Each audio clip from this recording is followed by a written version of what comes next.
If one day, someone placed in front of you a check big enough to change your life, but the price was losing the people you love the most, what would you do? Today's story isn't about money. It's about courage. About a woman named Isabelle Jones, who was paid to end the life growing inside her, but chose to keep it and stood up against an entire empire to protect love. This isn't just her story, because maybe, somewhere inside each of us, we've all had to choose between values and a price tag.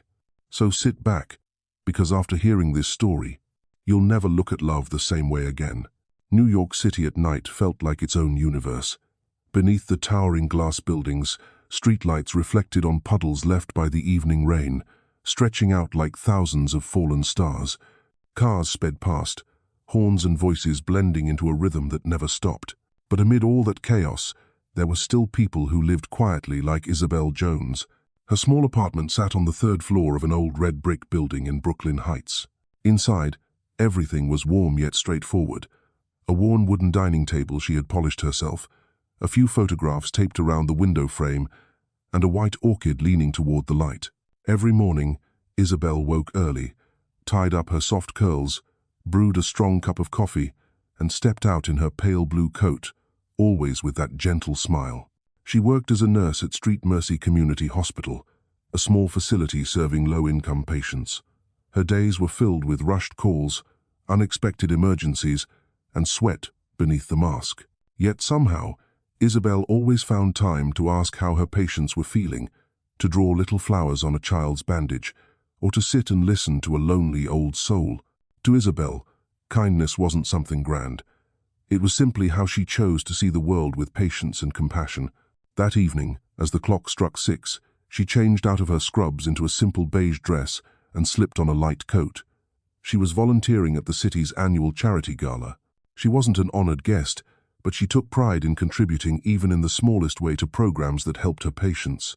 The gala was held at the Astoria Grand Hotel, where crystal chandeliers spilled light across thick carpets, and the soft sound of a string quartet floated through the air. Isabelle stood at the reception table, handing out name tags with a polite smile. She didn't wear an evening gown or elaborate makeup, just her old but well-fitted dress, and eyes that seemed to still believe in goodness.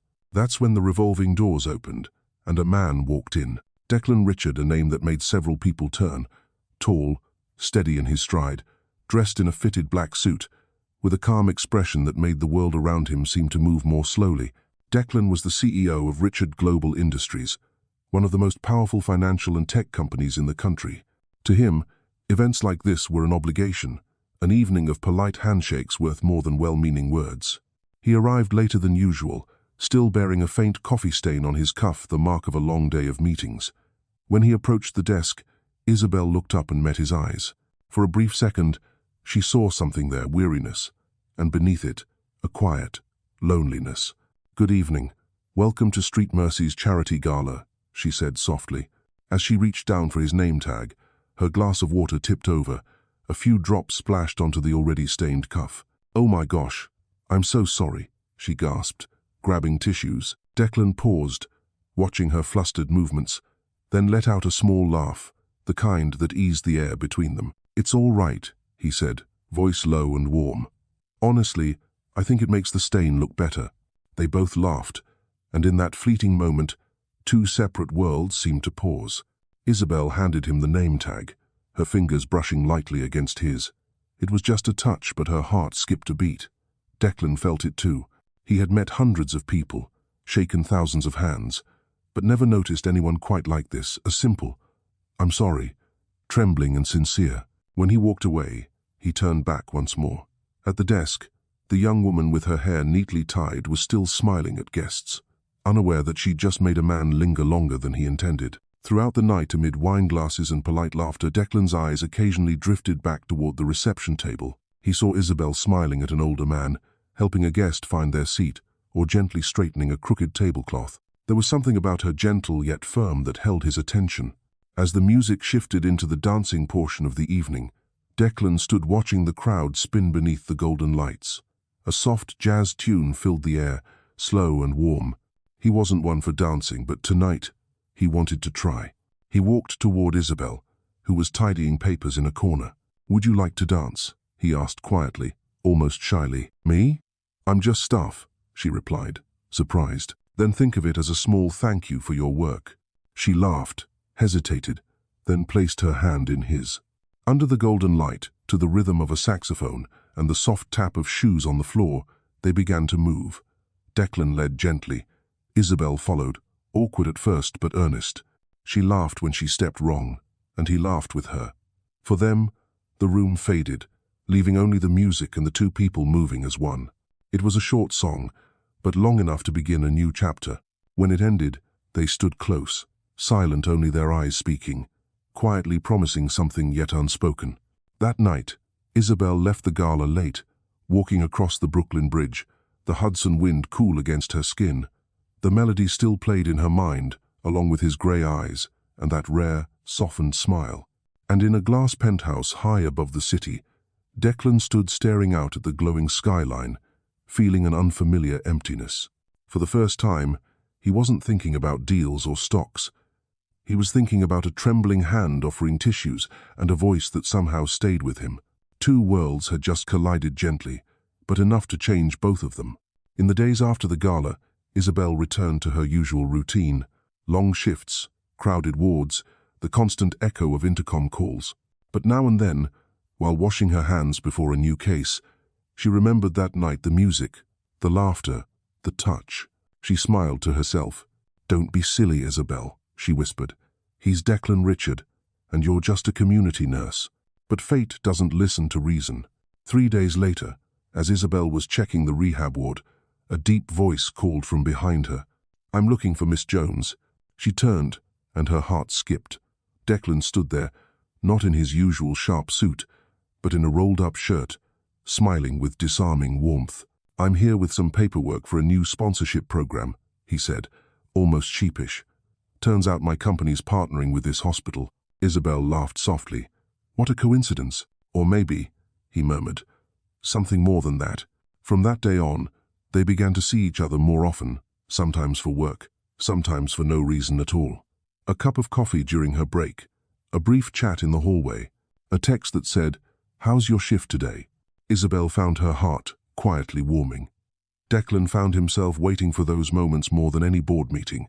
One rainy evening, after a long shift, Isabelle stepped outside and saw Declan waiting under the awning, holding an umbrella. "Dinner?" he asked with a grin. "I promise this place doesn't have $1,000 menus." She laughed, taking the umbrella. They walked through the small streets to a modest Italian place where the owner knew everyone by name. Sitting by the window, the warm light made her face glow, and he couldn't look away. They talked about childhood, about work, about small dreams. Isabelle shared her belief that if even one person is helped, the world's already better. Declan admitted he once dreamed of being a musician before duty pulled him into his father's empire. "Do you regret it?" she asked. He looked out the rain-streaked window. "Only when I see someone living the life they chose, it reminds me of everything I gave up." Isabelle said nothing, but in that silence, something deep connected them beyond titles, beyond roles. Later that night, as he walked her home, they stopped beneath her porch light. The air smelled faintly of coffee from the corner cafe. Declan looked at her and smiled softly. "Thank you for tonight," he said. "I can't remember the last time I laughed this much." She smiled back. "Maybe laughter's a kind of healing too." He chuckled, hesitated. "I'd like to see you again." She drew a quiet breath, her heart fluttering. So would I. They didn't kiss, only held each other's gaze, long and unspoken, like a promise. As he walked away, Isabelle watched until his silhouette disappeared. Outside, the city still roared, but in her small third-floor apartment, the nurse smiled beneath the warm light, feeling something real begin something rare. Across town, in his gleaming tower, the powerful man stood by the glass wall, gazing down at the traffic. Amid the numbers and reports, he wrote a single line in his notebook. "She reminds me of who I used to be." Two worlds that were never meant to meet had finally touched. Not through power, but through a song, a smile, and a sincerity money could never buy. After that first evening, Isabelle's days seemed to move to a different rhythm. She still walked the same familiar streets, stopped by the little bakery at the corner, and still greeted the older man reading his paper by the stoop.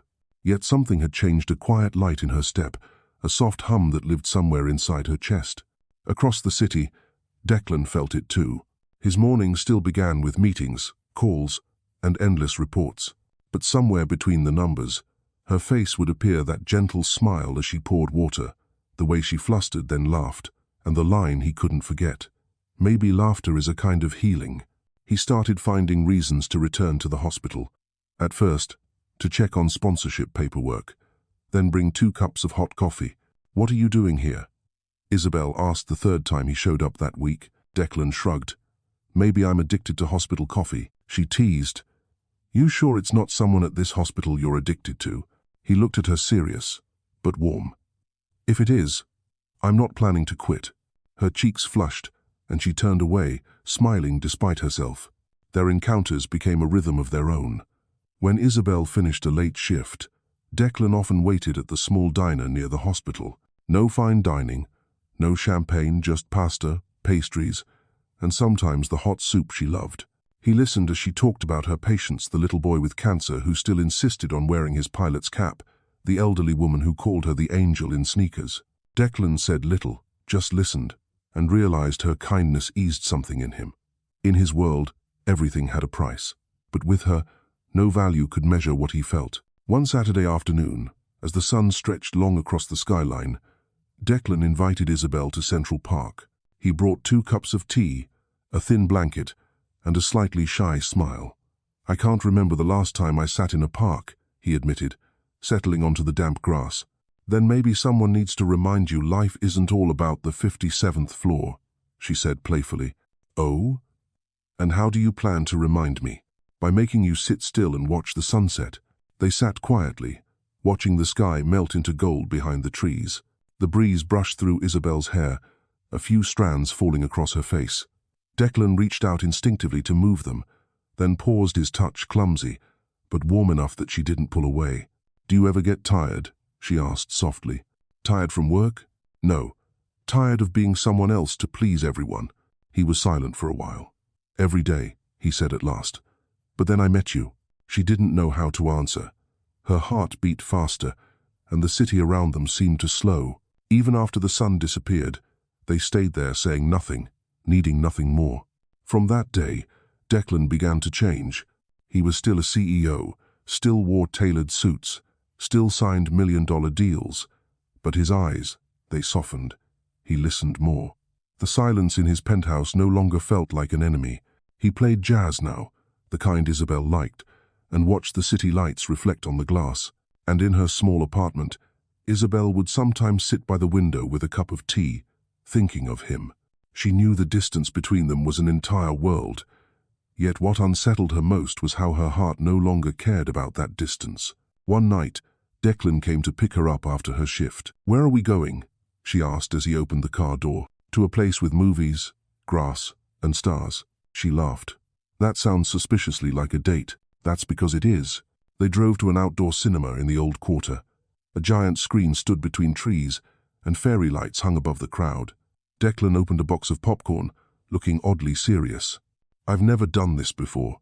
"Really?" She smiled. "Really. I used to think romance meant expensive restaurants. Maybe I was wrong." As the movie began, they sat closer. Every time she laughed, he turned to look, not because the film was that funny, but because her laughter made the world feel gentler. By the time the lights dimmed, she'd fallen asleep on his shoulder. Declan said nothing, just wrapped an arm around her, afraid to move, fearful that if he did, the spell would break. When the film ended, they stayed there. The wind carried distant laughter. "Isn't it strange," she murmured, "that sometimes the quietest moments feel the most peaceful?" "Not strange at all," he replied, "because you are that peace." That night, New York glittered bright, but in the park's dark corner, 2 people found another kind of light, the kind born of trust and beginnings. Their love didn't flare like fireworks. It grew like dawn, slow, warm, and real. They began sharing little things. Isabelle told him about her habit of drinking chamomile tea before bed. He admitted he never ate breakfast unless someone reminded him. She sent him photos, a coffee mug, a book, a vase of flowers from the market. He sent back sunsets from his 57th floor office, captioned, "So you can see New York from up here." One weekend afternoon, Declan asked her to leave the city with him. The car crossed long bridges, leaving behind the concrete noise. The sea breeze drifted in, salt and free. Isabelle rolled down the window, letting her hair fly. "Are you kidnapping me?" she teased. "Only temporarily," he grinned. "There's somewhere I want you to see." They arrived at a small coastal town where Declan had gone as a boy. He pointed to the row of old wooden houses by the shore. "Spencer and I used to race along that beach. Hard to believe I ever laughed that freely." They spread a picnic on the sand. Isabelle laughed at the sandwiches, unevenly cut. "CEO Richard, clumsy in the kitchen? I only am when you're around," he said, voice low. Under the midday sun, she looked at him, not the composed executive, but a man barefoot in the sand, laughing for real. She realized that here, in this simple place, he was most himself. After lunch, they walked along the shore. Waves brushed their feet, leaving footprints that vanished just as quickly. "Do you ever think about giving it all up, leaving the company, living somewhere quiet like this?" she asked. He thought for a while. "I have, but I'm afraid no one would believe I truly want that." "Maybe you just haven't met someone who makes you brave enough to try," she whispered. He looked at her long enough that she had to look away. The afternoon lingered. When the sun dipped into the horizon, Declan turned on the radio. The familiar melody of "Fly Me to the Moon" floated through the car, the same song they'd danced to at the gala. He smiled and held out his hand. "May I have another dance?" She laughed, stepping closer. In the glow of the setting sun, they moved slowly, no instruments, just the sound of waves keeping time. "You know," he murmured, "everything I used to think mattered feels like background to this moment." She didn't reply, only rested her head on his shoulder. The wind carried the scent of salt and something unspoken, the feeling of standing at the edge between maybe and forever. By the time they returned to the city, Manhattan lights shimmered against the night. Declan stopped in front of her apartment, the streetlights painting gold across her face. "Thank you for today," she said softly. "No," he said. "Thank you for reminding me I still know how to love." She smiled, turned to leave, but he called out, "Isabelle." She looked back. His gaze was so warm it stole her words. "I don't know what the future looks like," he said quietly, "but I do know this. Every time I see you, the world feels a little less loud." Isabelle didn't answer, just smiled, knowing deep down that she was stepping into something she could never turn away from. That night, she lay in bed, her hands still carrying the scent of salt and wind. Outside, New York was wide awake, but she closed her eyes, seeing his gray eyes under the sunset. And in his office high above the city, Declan opened his notebook and wrote one line. "I think I'm falling slowly, completely, and without fear." Their love was growing not loudly, not hastily, but through every steady, honest beat of two hearts that had somehow found each other in a city that seemed to have no room left for something so simple. Spring came, and New York seemed brighter than ever. The trees along Fifth Avenue were draped in soft new leaves, and the sky, after weeks of gray, turned impossibly blue. To Isabelle, it was the most beautiful season of all, the season of beginnings, of hope, of things that bloom again after a long winter. And somehow, that same season carried her love with Declan into a new chapter. One weekend afternoon, Declan called. "Are you busy? I want to take you somewhere." "Where to?" Isabelle asked, smiling through the phone. "To a place I once forgot I had." The words were vague, but his voice left no room for refusal. They drove out of New York in his silver car, crossing bridges that connected the city to Long Island. The road shimmered in sunlight. The breeze carried the scent of salt, the ocean, something Isabelle hadn't felt in far too long. She sat quietly, fingers tracing the glass, eyes following the light falling across the asphalt. Declan said little. He only smiled whenever she asked a question. When they finally stopped, Isabelle saw a small, empty beach, quiet, except for a few white-painted cottages scattered along the sand. The waves rolled in softly, like breathing. "This is where I used to come as a kid," Declan said, his voice touched with nostalgia. "My parents had a summer house here. Spencer and I used to race paper boats and got yelled at for soaking our shirts." Isabelle laughed, picturing two messy-haired boys covered in sand. "Let me guess. You were the one in trouble more often." "Probably." He smiled. "I was the stubborn one." They walked along the beach, the sand soft beneath their feet.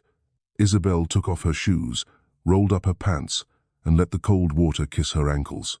"It's so peaceful here," she said, smiling. "Hard to believe it's only 2 hours from Manhattan." "Maybe people just forget they're allowed to slow down," he replied, eyes on the horizon. When the sea breeze picked up, Declan opened the trunk and pulled out a small picnic basket. "I made us lunch," he said, a little embarrassed. Isabelle peeked inside sandwiches cut unevenly, fruit tossed together, and burst out laughing. "You cut like a second grader." "First attempt," he grinned. "You're serious? Never had a picnic before?" "Never with someone I actually wanted to be with." She stopped for a moment. In the soft light of noon, he didn't look like the man on magazine covers, powerful, untouchable. He looked like someone relearning how to live, how to feel, how to love. They ate as the waves whispered nearby. Isabelle discussed her childhood dreams specifically, wanting to open a free clinic for people experiencing homelessness and believing that everyone deserves healing, regardless of their background. Declan listened, never interrupting. "You know," she said, gazing out at the water, "I didn't choose this job to save people. I chose it because when I help someone through their pain, I feel less afraid of my own." He was quiet, then said softly, "You're not just healing patients, Isabelle. You're healing me." For the first time, she didn't look away. In those grey eyes, she saw not a man who needed saving, but one who wanted to be seen. By evening, Declan led her to a rocky point overlooking the sea. The waves were rougher now, the sun sinking low. He told her about his parents, Hugh Richard, the father, so strict he'd spent years trying to prove himself, and Marissa, a woman obsessed with reputation. "I grew up between meetings and dinner tables where the only sound was silverware," he said quietly. "They taught me how to win but not how to love." Isabelle took his hand gently. "Maybe everyone needs to relearn that at some point." He squeezed her hand. "Do you ever get scared? That we come from worlds too far apart?" "I do," she admitted. "But I'm more afraid of not trying. Sometimes a better world begins when two different ones dare to collide." He smiled, that rare, unguarded smile. "You always make me feel small in the best way." "No," she whispered. "I just remind you of what you already know." On that rocky cliff, Declan leaned forward and pressed a kiss to her forehead, soft, grateful, and full of something unspoken. "Let's start choosing here," he murmured. "Choose each other from this place." The wind carried the scent of salt and sunlight. Isabelle leaned into him, peace blooming inside her, the kind that comes when you finally know where you belong. They drove back as night fell. The city sparkled ahead, its noise still alive, but in the car, there was silence, the kind that doesn't need filling, the kind that speaks of two souls breathing in sync. "How do you think your mother would react if she knew about us?" Isabelle asked quietly. Declan chuckled. "She'd probably say you're using me, or worse, that I've lost my mind. And what about you?" "I've never felt more clear-headed." She turned to look at him, catching the sincerity in his voice, each word feeling like a truth he'd waited years to say. When they reached her apartment, Declan didn't turn off the engine. He looked at her for a long moment. "Do you ever feel like there are people you've never met yet somehow? You've known them forever?" She smiled. "You're talking about us, aren't you?" "I think I've found the piece I was missing." Her heart raced, a mix of warmth and fear. Not fear of him, but of how deeply she already felt. A man like Declan Richard could make anyone forget how to breathe. He reached over, brushed a strand of hair from her cheek. "I can't promise something grand," he said softly, "but I promise you'll never feel small." Tears filled her eyes before she could stop them. She nodded, then stepped out of the car. But before the door closed, he called her name. "Isabelle." "Yes?" "I don't want tonight to end." She smiled faintly. "Then don't let it not in your heart." The door shut. Declan watched until she disappeared behind the red brick steps. He leaned his head against the steering wheel and let out a quiet laugh, the kind that feels like breathing after holding it in too long. From that night on, their love ceased to be a series of brief meetings. It became part of their rhythm. In the mornings, Declan texted, "Drink water, eat something." She replied, "I did. You?" At night, she told him about new patients, and he told her about exhausting projects. Between their calls was laughter and silence that never felt empty. One evening, Isabelle invited him to her apartment. Declan stepped in for the first time, a small, simple space, but it carried a warmth that was hers. Candlelight flickered on the walls, and the smell of baked bread filled the air. He looked around and smiled. "This is where I'd rather wake up than any penthouse." She laughed, pouring 2 glasses of cheap wine. "Don't tell me you've never had this before." "Never," he said. "But if you're the one pouring, I'll finish the bottle." They laughed again, The dinner wasn't perfect, the bread was slightly burnt, and the sauce was too salty, but neither of them cared. Afterward, they sat on the floor, listening to music from her old speaker. Isabelle rested her head on his shoulder, feeling the steady rhythm of his heartbeat. "Did you ever think happiness could be this simple?" she asked. "Never," he replied. "But now I don't think I need anything else." That night, they didn't need many words. The candles burned low, with the scent of vanilla in the air, warmth between their hands. Declan whispered, "I've never made a promise I fully believed in until now. With you, I'll try. Every day." Isabelle didn't answer. She held his hand tighter, a promise that didn't need to be spoken. Outside, New York pulsed with noise. But in that small apartment, two people quietly rediscovered a dream. They'd both forgotten the dream of being loved, of being seen, of choosing each other despite everything that said they shouldn't. And in that stillness, with candlelight dancing and music fading, a promise was softly made. Whatever happens next, we choose us. Early summer in New York shimmered like sunlight spilled across canvas. Cafes opened earlier, flower carts rolled down the streets, and the scent of coffee and pastries mingled with the hum of the city that never slept. Isabelle woke before dawn. She pulled open the curtains, gazing at the river glinting beneath the morning light. Her hand drifted to her stomach, an unconscious gesture, yet somehow it warmed her. For 3 days now, something had felt different. Mornings came with strange fatigue, brief waves of nausea, and a quiet intuition, fragile but insistent, that led her to the small pharmacy down the street. Now, on the bathroom counter, the test lay still, marked by 2 pink lines. Isabelle stared at it, her hands trembling, heart pounding so hard the world seemed to go silent. There was only the rush of her pulse, and one clear thought: "I'm pregnant." She smiled, then cried, then laughed again through tears. It wasn't fear, it was awe, the kind that fills you when something so sacred and vast suddenly becomes real. "Hello, little one," she whispered, her hand pressing gently to her belly. "You're really here." That afternoon, Declan had just finished a long meeting.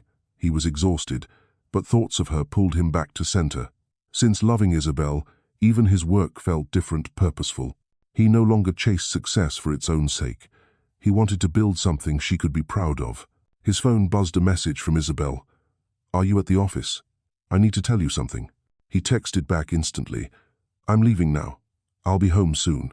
Her reply came with a smiling emoji. "No rush, but come soon." 3 hours later, Declan rushed through the airport terminal, tension etched across his face. And there she was, waiting near the exit, wearing a simple floral dress, holding a paper bag, her eyes glistening with something that made his heart race. "Are you okay?" he asked, voice low. She nodded, stepping closer, taking his hand. "Declan," she paused, took a deep breath, then smiled through trembling lips. "I'm pregnant."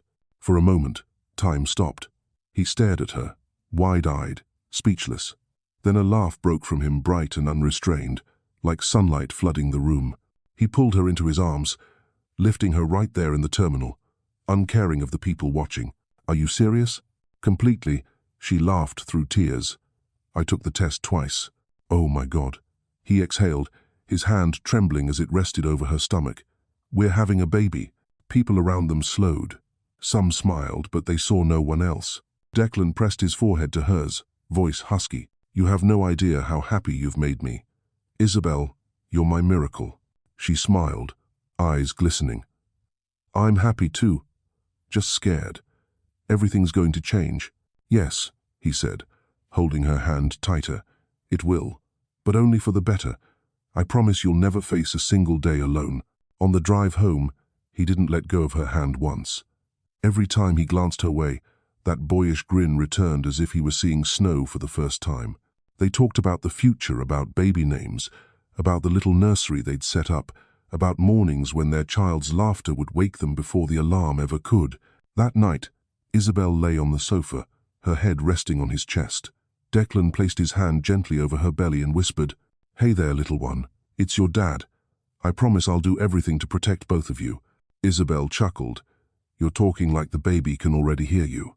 "I believe it can," he said softly, eyes never leaving her stomach. They both knew this was the turning point of their lives. Their love had become something greater, the beginning of a family. But sometimes, happiness arrives so quickly that people forget how fragile it can be, how fiercely the world resists what doesn't fit its mold. 2 days later, while Isabelle was preparing breakfast, a knock came at the door. She opened it to find a man in a dark suit, holding a thick envelope. "Miss Isabelle Jones?" he asked coolly. "I've been instructed to deliver this." Before she could respond, he turned and left. The room fell silent. Isabelle looked down at the cream-colored envelope lying on the floor. Her name was printed in a sharp, formal font, precise enough to send a chill down her spine. She picked it up and carefully tore it open. Inside was a check. The number printed made her dizzy enough to change anyone's life. Next to it lay a short typed letter. "We are aware of your current situation. For the benefit of all parties, you are advised to terminate the pregnancy as soon as possible. The attached amount is compensation for the inconvenience. We trust you will handle this matter discreetly. Signed, the Richard family." For a moment, Isabelle heard nothing but the thunder of her heartbeat. She reread each line, her face draining of color. Terminate the pregnancy. 4 words that took her breath away. She sank to the floor, tears spilling unchecked, not from shame, but from the pain of seeing love reduced to a transaction. She clenched the check so tightly that it wrinkled in her fist. Then, without hesitation, she walked to the fireplace. The flames flickered to life, a golden glow alive. Isabelle threw the check and the letter into the fire. The paper curled, hissed, turned black, and fell into ash. Watching the flames, her voice trembled but steady. "You can buy this whole city, but you'll never buy my child." Her phone rang. Declan. She wiped her tears and answered, trying to steady her breath. "Are you okay?" his voice asked immediately. "Can you come home?" was all she managed to say. 15 minutes later, Declan burst through the door, still in his suit, breathless. One look at her face told him something was wrong. "What happened?" She handed him the remains of the envelope, nothing but grey ash in the grate. "From your family," she said quietly. He read what little was left of the letter. His jaw tightened, eyes darkened. "They've crossed the line." Isabelle touched his arm. "I didn't take the money, Declan. I burned it." He looked at her eyes filled with both pain and pride. "You never have to justify yourself to me. You did exactly the right thing." He turned toward the fire, watching the last embers fade. That's where their power belongs, in ashes. Then he faced her, took her hand. "I'll talk to them tonight." She shook her head. "Don't let them make you choose between me and your family." He looked at her for a long moment, voice low but unwavering. "I already chose, Isabelle, a long time ago. I chose you and our baby." That night, Declan left the apartment. Isabelle stood by the window, watching the glow of his car disappear into the rain. She knew the real storm had just begun. But even through the fear, one truth stood firm. Their love was strong enough to stand, no matter how many forces tried to tear it down. She placed her hand over her belly, whispering a promise to the little life growing inside her. "My baby, no one will ever decide for us. We'll walk this path together no matter what comes." And in that small apartment, as the city roared outside, the fire kept burning, its glow reflected in Isabelle's eyes. The eyes of a woman who might seem ordinary, yet held a strength far greater than all the Richard family's wealth combined. That night, rain pounded New York. Drops drummed against the windows like hundreds of small, urgent hands roaring over rooftops and racing down the streets below. Isabelle stood by the window, watching the rain blur the city lights, her heart heavy, as if she were standing on the edge between two worlds. She knew where Declan was, at his family's townhouse, the one always bright but never warm. The place where decisions were made in silence and emotions were hidden beneath the weight of pride and power. She could picture Marissa Richards' face, composed, sharp, her gaze cutting like a scalpel. Isabelle knew this would not be a gentle conversation. Behind her, the fireplace still burned. Its flickering light danced across the grey ashes of the letter, the one that had started it all. Isabelle took a small ceramic cup, scooped up a bit of the ash, and placed it beside the ultrasound photo she'd received that day. 2 tiny shapes, 2 heartbeats. She whispered, "I made a promise, my loves, and I'll keep it." Across the city, Declan stepped into the Richard townhouse. The old house was still elegant, still immaculate, but to him, it felt like a tomb built of rules and silence. Marissa Richard sat upright in the living room, a cup of tea perfectly positioned beside her hand. Beside her, Hugh Richard, the father whose cold authority could silence entire boardrooms. Declan stopped at the threshold, rain dripping from his coat. "We need to talk," he said, his voice steady but low. Marissa didn't blink. "If this is about that girl, don't bother. We made a generous offer. She needs to accept it and end things quietly." Declan drew a deep breath, anger trembling beneath control. That offer was an insult. "Isabelle is the woman I love, the mother of my child." Marissa froze. "You're what?" "She's pregnant," Declan said clearly. "With twins. And I'm going to protect them no matter what it costs." The room fell thick with silence. Hugh set down his glass of whiskey, his voice low. "Do you realize the consequences? The press, the board, our reputation." "Dad," Declan cut in. "If reputation matters more than our own blood, then we've already lost everything." Marissa rose sharply, eyes blazing. "You're thinking with your heart, not your head. Who is she? A nurse, no pedigree, no power, nothing. She'll destroy everything we built." "No," Declan said, his voice calm but unyielding. "She'll save what's left of me, the part you never cared to see." Hugh narrowed his eyes. "What are you saying?" "I'm saying that from this moment on, no one in this family contacts Isabelle, not through letters, not through lawyers, not through money. She's off limits." Marissa's tone turned cold. "You don't give orders in this house." "I can," Declan replied. "When this house is no longer mine." He took off his watch, a family heirloom, and set it on the table. "If the choice is between fortune and family, I choose her." For a moment, Marissa's composure cracked. Tears shimmered in her eyes, but she refused to let them fall. "Declan," she whispered, "you're destroying your future." "No, Mother," he said softly. "I'm finally living one." He turned and left. Rain still poured, cold and relentless, but he'd never felt lighter. When he knocked on the apartment door in Brooklyn, Isabelle opened it. Warm light spilled across his face, glistening with rain. He stood there, drenched and weary, but sure. "I told them everything," he said quietly, "and I chose you." Tears filled her eyes before she could speak. She pulled him inside, into her arms, into warmth. Neither spoke. They just stood there, wrapped in the sound of rain, letting the comfort of each other drown out the storm. The next morning, a knock sounded again. Isabelle looked up, surprised, as Declan opened the door. "Spencer," he said with a small smile. Declan's older brother stood there quieter, gentler, with a kindness in his eyes that Isabelle recognized instantly. He glanced around the modest apartment and nodded. "This place feels warmer than the one we grew up in," he said softly. He placed a small box on the table. Inside were 2 tiny knitted blankets, embroidered with the letters A and A. "I'm not good with words," Spencer said, "but those little ones should know they're not alone." Isabelle touched the soft wool, her throat tightening. "Thank you, Spencer," he smiled faintly, turning to his brother. "You did what I never dared to do." They sat together, sharing tea. Spencer told them that after Declan left, Marissa had cried the entire night, not over the family's image, but because she realized, too late, how far she'd pushed away the son she loved most. "She needs time," Spencer said, "but she'll come around. She's just never learned how to love without control." Declan squeezed Isabelle's hand. "Then we'll show her that love isn't built on fear." Days passed quietly after that. Declan still went to work, but less often, choosing to spend most of his time with Isabelle. Every morning, he joined her for checkups, carefully noting every word from the doctor as if afraid to miss a single one. When the doctor smiled and said, "Congratulations, you're having twins," Declan nearly dropped his phone in excitement. Isabelle laughed through tears. "2 of them," she whispered. "2 little hearts."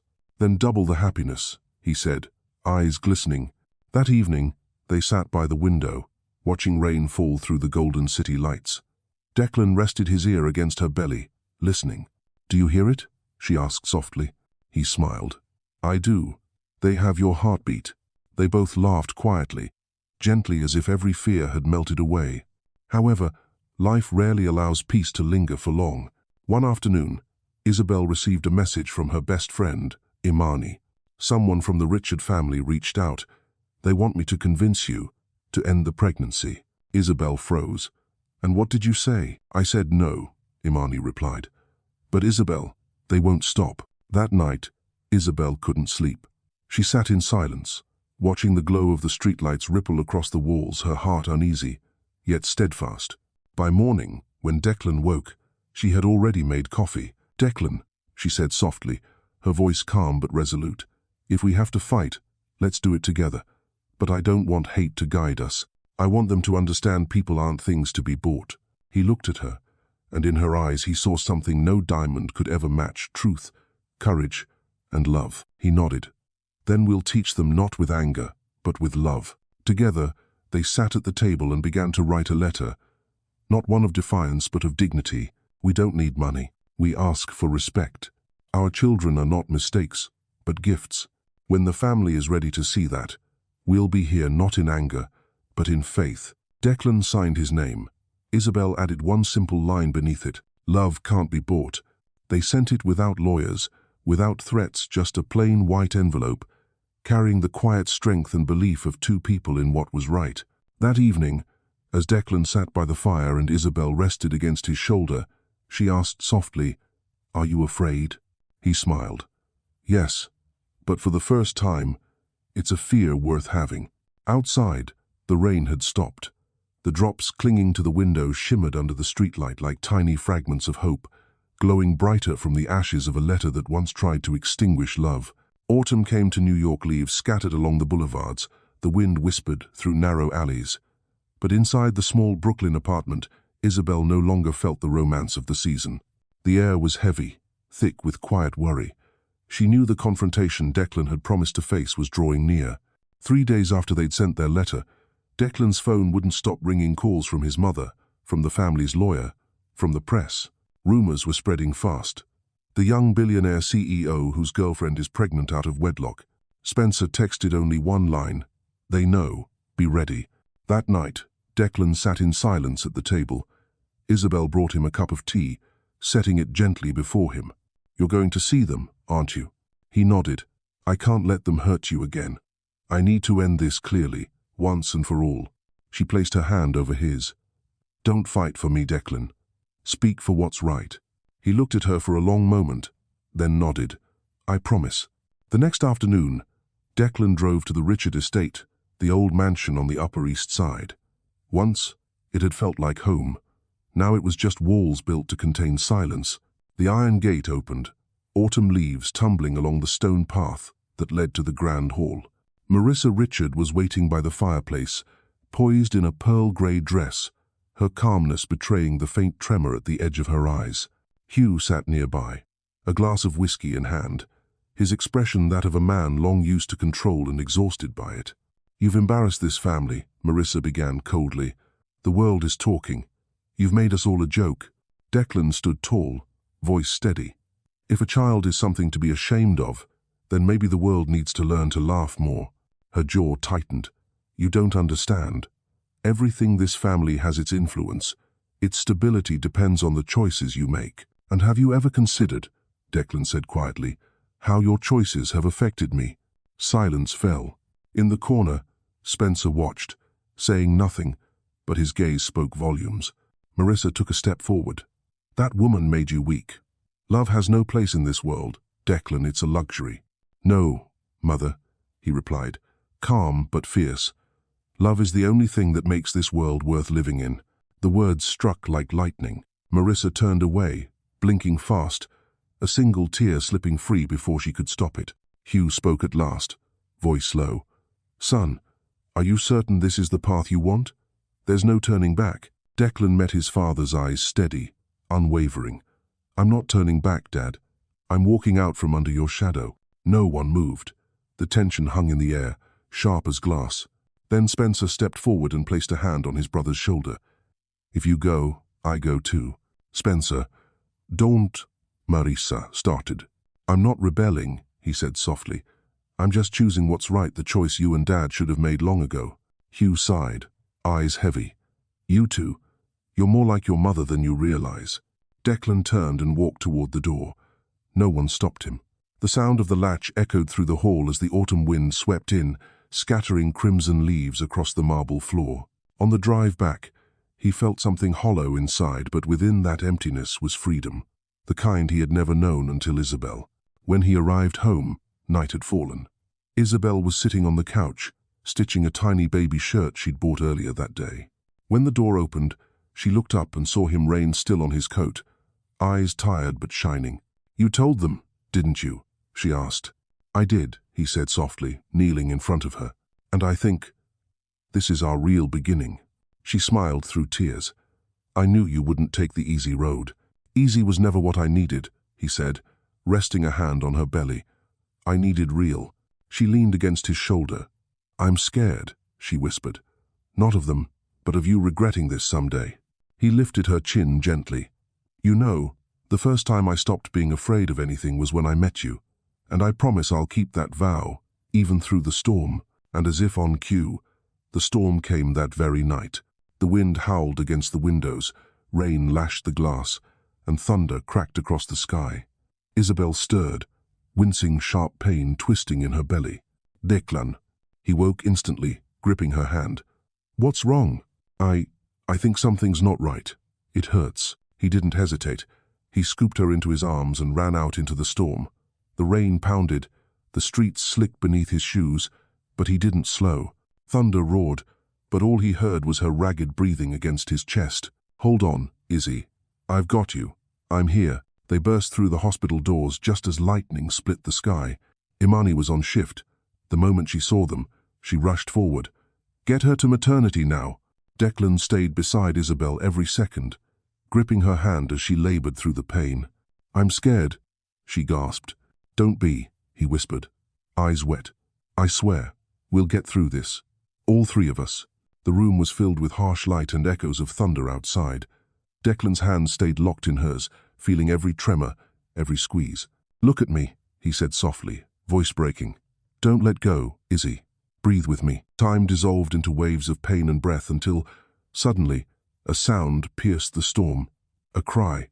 Then another. Isabelle collapsed back, tears streaming down her cheeks. Declan bent over her, pressing his forehead to hers, voice shaking. "Two of them," he whispered, laughing through tears. "We have two." Imani smiled, cradling the bundles before handing them over. "A boy and a girl. Both are healthy." Isabelle's hands trembled as she took them, two tiny, warm lives, breathing softly against her chest. "Welcome to the world," she whispered. "Aiden and Aria." Declan looked at them, his entire world now held in those small, fragile bodies. He took Isabelle's hand, kissed her knuckles, and said through tears, "I swear, even if the whole world turns away, I never will." Outside, the storm still raged, but inside that room, another kind of light had taken hold, soft, golden, steady, the light of life, of love that had survived the night. Isabelle smiled, gazing down at the twins, sleeping in her arms. "We kept our promise, didn't we?" she whispered. Declan squeezed her hand. "We did, Izzy, and I swear, I'll never let go." Through the small window, Spencer watched quietly, emotion flickering across his face. A faint, relieved smile curved his lips. Across the city, Marissa sat alone in the dark, the rain still tapping against her window. Her phone lit up a new message, a photograph. Declan, Isabelle, and their two newborns, safe in each other's arms. Her hand trembled as she touched the screen. Tears fell silently, mingling with the rhythm of rain outside. The morning after the storm, sunlight poured softly through the hospital window. No thunder, no rain, only the faint chirping of sparrows mingling with the steady beeping of the monitor. Isabelle opened her eyes, feeling the cool breeze brush her cheek. Beside her, Declan sat slumped in a chair, still holding her hand as if afraid she might disappear if he let go. Resting on her chest were two tiny babies, their breaths rising and falling in perfect rhythm. "Declan," she whispered, her voice weak but full of warmth. He lifted his head, exhaustion melting into a radiant smile. "You're awake?" She nodded, whispering, "I've never felt more alive." He touched her face gently, as though even a breath too strong might shatter the fragile beauty of this moment. "You did it, Izzy. They're healthy and so are you." She looked down at the two little miracles sleeping soundly in her arms. One boy, one girl, fate's perfect symmetry. The door opened quietly. Spencer stepped in, holding a small bottle of milk, followed by Imani carrying a bouquet of white daisies. "Heard the family just grew by two," Spencer said with a soft grin. Imani laughed, setting the flowers on the table. "They're even cuter in person than in the photos." Isabelle smiled faintly. "Thank you for being here. We wouldn't dare leave," Imani replied, eyes glistening. "You've given us all something worth believing in." Declan sat back, watching them, and realized something he'd never known before. Family isn't just blood. It's the people who stay when everything else falls away. He leaned down and kissed Isabelle's forehead. "I promise," he whispered, "from now on, every day is a new beginning." That afternoon, while Isabelle rested, Declan stepped out into the hallway. At the end of the corridor, a door opened, and there stood Marissa Richard. She held a small bouquet of lavender, her posture still graceful but softened, her eyes weary and glistening, the eyes of a mother who had lost, and perhaps just found again. "I didn't think you'd come," Declan said quietly. "I didn't think I'd have the courage to," she replied. They stood in silence for a long moment. Then Marissa spoke, her voice trembling slightly. "I saw the picture of the twins. They're beautiful, like angels." "They're miracles, Mother," he said. "Miracles I almost lost because I was too afraid of you." Marissa swallowed hard. "I was wrong. I only wanted to protect you. But sometimes protection becomes another kind of harm." Declan's expression softened. "What I needed wasn't protection, Mother. It was trust." She smiled sadly. "Maybe Isabelle can teach me how to be a mother again. Maybe she can teach you how to love without control," he replied gently. Marissa nodded. "May I see her? And the babies?" I think Isabelle would never say no. Together they walked back into the room. Isabelle was awake, bathed in the golden light spilling through the window. For a moment, she froze at the sight of Marissa, then relaxed when she saw no coldness in her eyes, only quiet remorse. Marissa stopped a few steps from the bed, her voice breaking softly. "You saved my son, in a way I never could. Thank you." Isabelle held her gaze, then smiled faintly. "No one needs thanks for love, Mrs. Richard. We have to keep choosing it together." Marissa's tears fell silently as she stepped closer to the crib. "They look so much like Declan," she murmured. "But these eyes," she bent down, "they're yours." Isabelle watched, and for the first time, her fear began to dissolve. There were no more sides, no us and them, only a family, learning how to heal through love. A few days later, Isabelle was discharged from the hospital. The sky that morning was impossibly blue, as if the city itself had decided to smile. Declan carried Aidan, Isabelle held Aria, Spencer drove, and Marissa sat in the back seat, her hand resting gently over her son's wrist. When they arrived at the small Brooklyn apartment, Marissa looked around at the wooden table, the photos taped to the wall, the wildflowers in the vase, and smiled softly. "It's small," she said, "but warmer than any mansion I've ever lived in." Declan set Aidan down in the crib, then turned to her. "I don't need castles. I need somewhere I can be real." Marissa nodded. "And you found it." Before leaving, she placed an envelope on the table. Isabelle hesitated. "Mrs. Richard, I don't want your money." Marissa shook her head gently.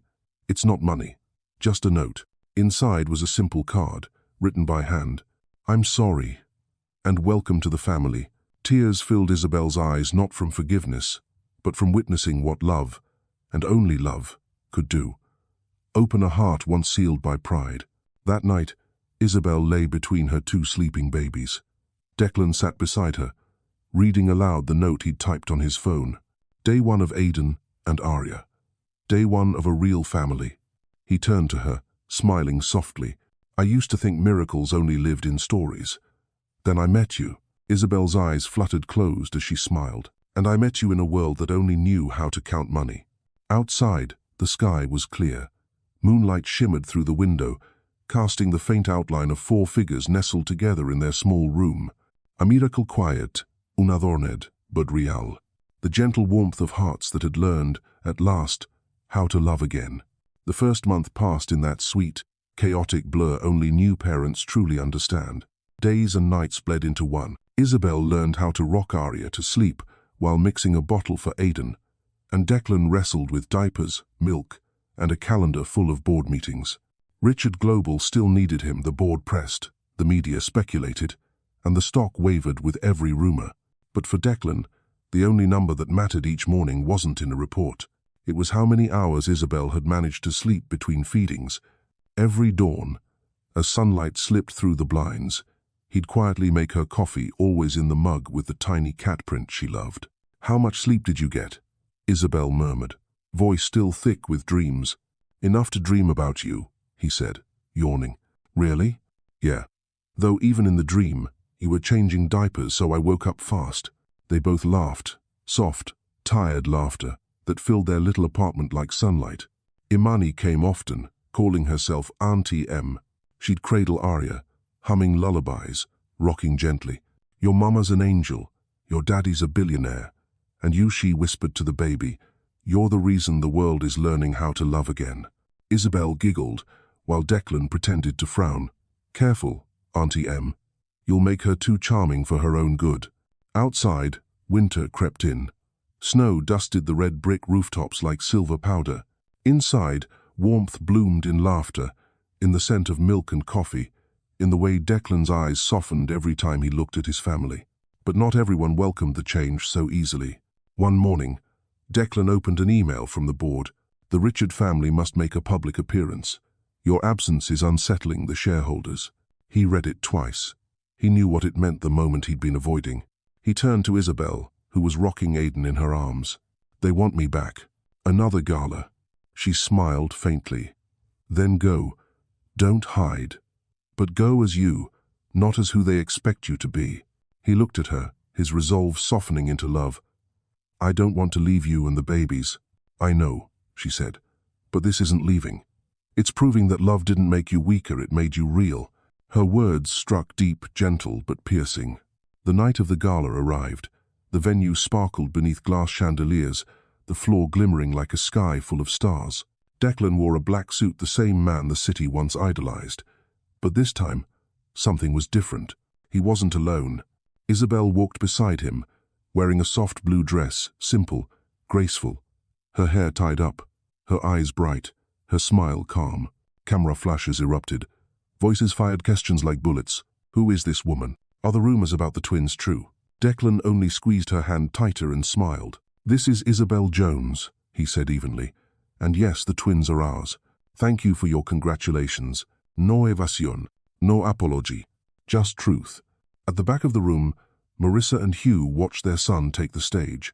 Marissa's hand found Hugh's, and for the first time, her pride had nothing to do with legacy. It was about courage. Before hundreds of guests, Declan began to speak, his voice steady, deep, and warm, as if he were talking not to them, but to the man he used to be. "There are things that should never be for sale, no matter how much money we have. Family is one of them. I used to believe power protected us from pain, but it only teaches us to fear losing what we love. Isabelle taught me that love doesn't make us weak, it makes us brave.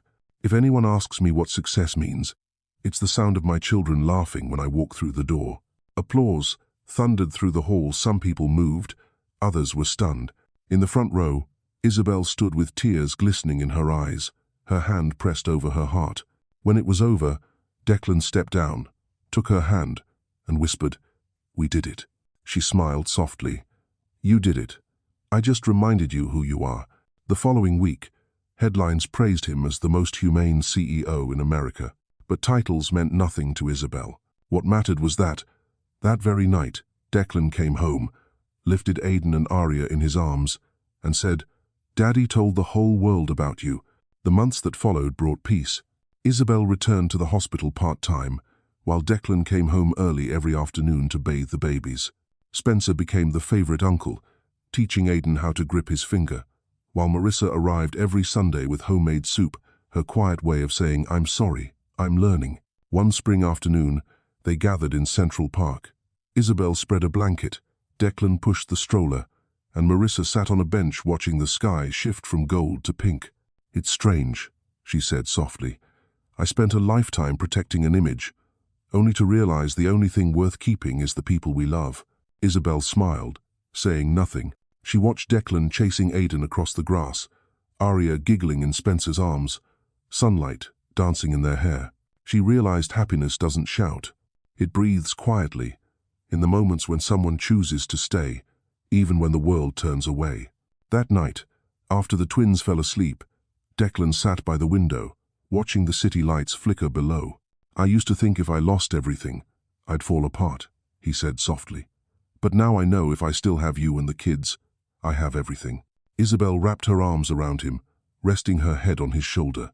"And we'll teach them," she whispered, "that a person's worth isn't in money, it's in how they love, and how they're loved." Outside, the city lights dimmed into a soft glow. Inside their small apartment, there was only the sound of breathing, of tiny dreams, of curtains rustling in the night like destiny itself whispering, "Family has no price, because love is the only thing that's truly priceless." 3 years had passed since that stormy night, and New York had changed, yet the small apartment in Brooklyn remained the place where every story began. Aidan was now 3, energetic, with storm-grey eyes exactly like his father's. He loved crawling under the dining table, pretending to be a superhero in hiding.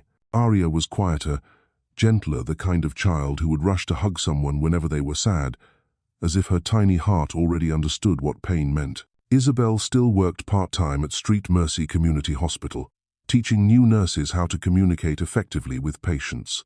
"Don't just ask where it hurts," she told them. "Ask how it feels." As for Declan, once the untouchable head of Richard Global, his life now followed a different rhythm. He still went to the office each morning, but no longer stayed 16 hours a day. He came home by afternoon, stopped by the park to pick up the twins, and ended each night reading to them. One evening, just after he closed Goodnight Moon, Aidan looked up with curiosity. "Daddy, are you a billionaire?" Declan laughed, and Isabelle, folding laundry nearby, turned with a smile. "I used to be," he said. "Now I'm just your dad and your sisters." Aidan frowned, thinking hard. "Then what makes you rich?" Declan touched his son's forehead and whispered, "Getting to hear you ask me that every night." When the twins finally fell asleep, Isabelle leaned against him, resting her chin on his shoulder. "You know," she said softly, "I used to think love only existed in fairy tales, but it looks like we wrote our own story." Declan smiled. "There's no magic greater than two people who choose to stay." Outside, the city glittered across the skyline. Inside that small room, the light was quieter, warm, honest, and real. That summer, the Richard family held a gathering, not a gala, but the opening ceremony of the Richard Heart Foundation, a non-profit founded by Declan, Isabelle, and Spencer. Its purpose was simple: to fund scholarships for medical students and support single mothers rebuilding their lives after childbirth. Marissa had been the one to propose it. She told Isabelle on the first day, "I once tried to protect the Richard name. Now, I want to protect the people who need love."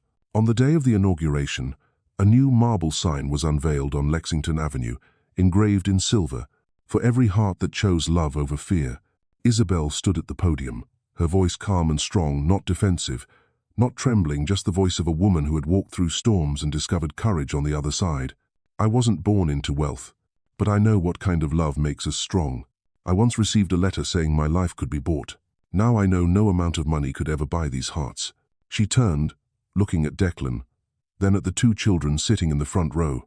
"This isn't a story about power or reputation. It's a story about choice. Every time you choose kindness over fear, you rewrite a piece of the world." The hall rose to its feet in applause. Marissa wiped her tears. Spencer beamed, and Hugh, the man who once measured everything in control, leaned toward Declan and whispered, "Son, I've never been prouder." Declan's voice broke slightly as he replied, "And I've never belonged anywhere more than here." That evening, after the ceremony, they all returned home. Spencer laid out the food. Imani opened the wine, and the twins ran around with balloons in hand. Laughter filled the room. Marissa picked up Aria, studying her face. "This little one will change the world just like her mother." Isabelle laughed.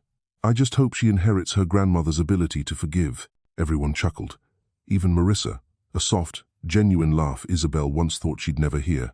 Hugh lifted his glass and said quietly, "To those who dared to love." Glasses clinked, the light dancing across crystal like a constellation come alive. Outside, the city roared as always, but inside, they had built a different kind of empire, one ruled not by power, but by love.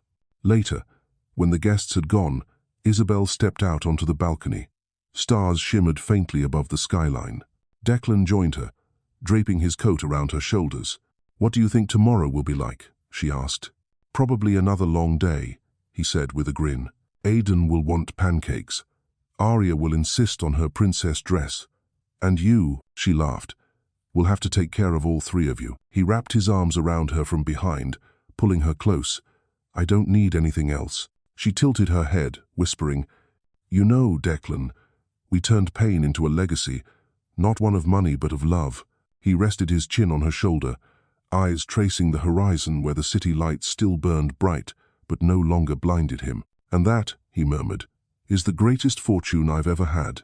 5 years after the twins were born, New York was still loud, still restless, a city that never seemed to remember peace. But 2 hours north, in the quiet stretch of Hudson Valley, a small wooden house nestled against a hillside overlooked the river below. That house was where Declan, Isabelle, Aidan, and Aria called home. In the early mornings, when fog still blanketed the fields, Isabelle woke first. She brewed coffee, opened the window, and let the river breeze flow in. The scent of coffee mingled with damp grass and sunlight, rustling the white curtains gently. Outside on the porch, Declan knelt beside the flower beds, helping Aidan hammer wooden stakes into the soil. Dad, what are we planting? The boy asked curiously. Strawberries, Declan replied, wiping the sweat from his brow. Next summer, you'll eat what you planted yourself. And then we sell them? He chuckled. No, we'll eat them together. Some things aren't meant to be sold. Remember? Aidan nodded, serious. Like Mama says, love has no price. Isabelle stepped out, handing him a cup of coffee. You're teaching him well, she said, brushing a bit of dirt off his shoulder. I'm just repeating what you taught me, he smiled. Inside, Aria was tapping away on her toy piano, the broken notes mixing with birdsong from outside. The whole house glowed with a different kind of light, not the blinding glare of the city, but the soft warmth of morning peace, the light that exists only where people have made peace with themselves. In the afternoons, they sat together on the porch. Isabelle brought a book, Declan a guitar, and the twins lay on the steps counting clouds. Sometimes Spencer drove up from Brooklyn, bringing his famous apple pie. Marissa visited too, no longer the sharp, elegant matriarch of charity galas, but a gentle grandmother who knew how to hold a baby, stir soup, and listen to laughter. Once, she told Isabelle quietly, You know, I used to think strength meant not crying. Now I know it's the courage to cry because you're happy. Isabelle smiled. I used to think kindness made me small. Now I see it's what makes us grow. That night after dinner, Declan brought out his guitar. The soft melody of Fly Me to the Moon floated into the cool air. Isabelle looked up, and the moonlight reflected in her eyes. You still remember that song from the night we met? I never forgot a single note, he said. It was the start of everything. They sang quietly together. Aria fell asleep on Isabelle's shoulder. Aidan dozed in his father's lap, clutching a tiny toy car. In that moment, Isabelle leaned her head against Declan's arm and thought, maybe the greatest kind of happiness is the kind that asks for nothing more. One crisp autumn morning, Declan walked alone along the riverbank. The water shimmered gold with the reflection of falling leaves. He thought of the road behind them, the gala, the letter in the fire, the storm, the cries of new life. So many things once broken had become the foundation of what endured. He stopped by a maple tree, where Isabelle had once carved into the bark with a pocket knife. We choose us, 2020. He rested his hand over the carving and smiled. We kept our promise, Izzy. That afternoon, Isabelle found him in the yard, watching the children chase each other through the garden. What are you thinking about? She asked. I was thinking, when they grow up, I want them to know that love isn't perfect, but it's worth believing in. She took his hand. They'll know. They're growing up inside it. They fell silent as the sun sank behind the hills, leaving the sky a golden hue. Isabelle leaned her head against his shoulder, feeling his warmth. Do you ever wonder, she whispered, if you hadn't come back to the hospital that day, would we have ever met? I don't know, he said, but I believe somehow, somewhere, the light would have led me to you. That last night of autumn, the porch glowed in soft yellow light. The children slept inside. The moon hung high, and the wind toyed with the curtains. Isabelle stared into the distance and murmured, maybe happiness isn't about having no fear, but about having someone's hand to hold through it. Declan smiled, squeezing her fingers. I'm still scared sometimes, but I'm more scared of losing you. She laughed softly. Then don't let go. Never. They stayed there until the candle on the table melted to its end. Inside, photos lined the walls, snapshots of their journey, The shimmering lights of a gala, the tiny Brooklyn apartment, the tears of their beginning, and the quiet smiles of now. Beneath the largest frame, Isabelle had written in her own hand, "Where the light stays, the heart returns."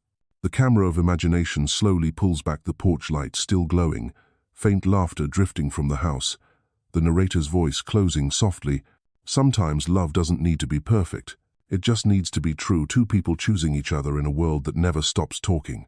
And perhaps, the house where the light stays is simply the place where we are most ourselves.